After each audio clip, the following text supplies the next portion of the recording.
सबसे पहले देवादिदेव महादेव गुरु के चरण में कोटि कोटि प्रणाम, हमार प्रणाम स्वीकार हो। माँ जगत जननी गौरी गणेश के चरण में कोटि कोटि प्रणाम, हमार प्रणाम स्वीकार हो। धरती पर बैठल धरती मैया के चरण में कोटि कोटि प्रणाम, हमार प्रणाम स्वीकार हो। जहाँ तक हमारा आवाज जाता सब गुरु भाई बहना के चरण में कोटि कोटि प्रणाम, हमार प्रणाम स्वीकार करी। यूट्यूब के माध्यम से जितना गुरु भाई बहना देखा था सबके चरण में हम कोटि कोटि प्रणाम करतनी, हमार प्रणाम स्वीकार करी। देखी दया मांगे के बा भैया, हमनी के आसान विधि बता देले बनी 3 सूत्र के। 3 सूत्र बहुत आसान विधि बा भैया लोग दीदी लोग। 3 सूत्र के माध्यम से जे चलता ओकरा पता बा कि 3 सूत्र में कितना शक्ति बा।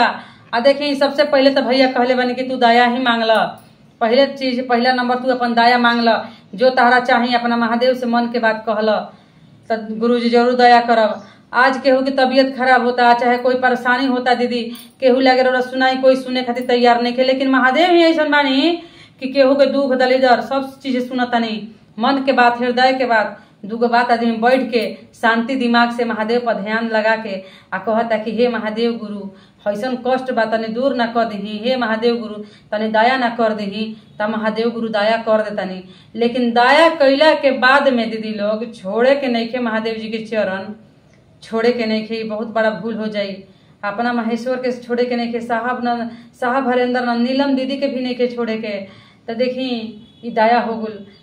जब दया मिल गई तो एकरा के फैलाई, चर्चा करी, बताई ये बारे में कि ये गुरु भैया, हे गुरु बहिना देखा ना हम ऐसे कहनी है, संकट में रही, महादेव जी बड़ा बढ़िया दया हमारा पकवा देनी है। तो एगो ई भइल दीदी। तो ऐसा ही कह के दया मांगे के बाद तब ओकरा के फैला देवे के बाद छोड़े के नहीं खे। तो ई चर्चा कहाँ भइल, अगर छोड़ के रूरा बढ़ जाए तो ई चर्चा ना भइल। चर्चा इहे हो गई कि हम फैला देनी।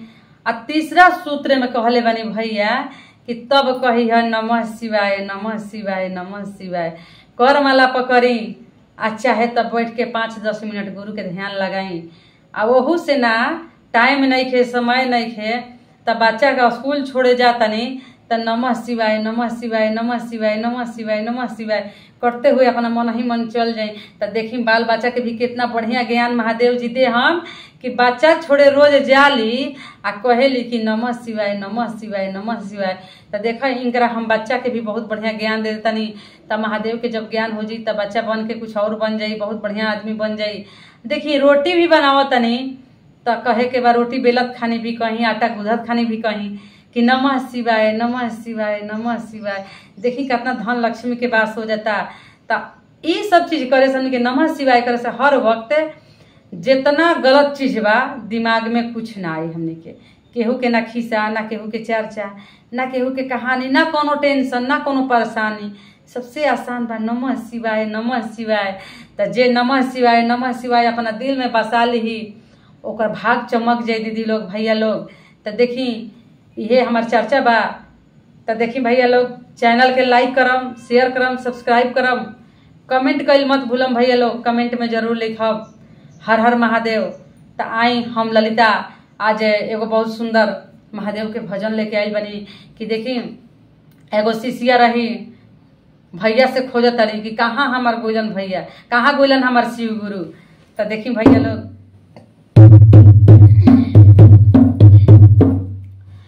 अरे याहरा सोहरिया में, अरे यारा के सोहरिया में शिव गुरु जी है रैलन आहो हरेंद्र भैया।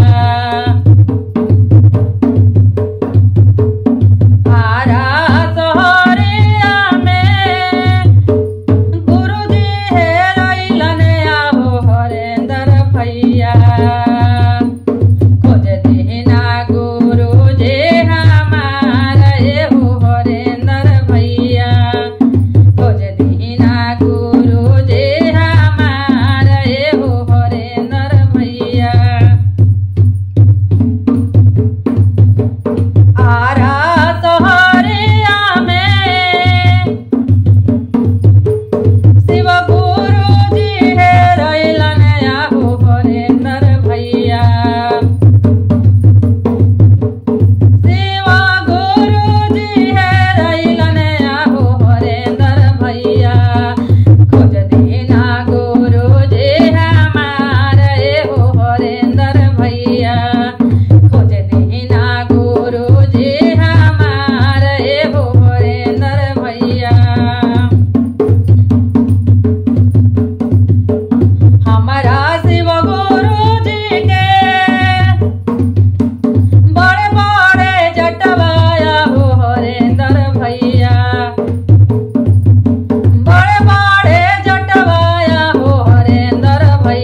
दरबार की जय। हर हर महादेव।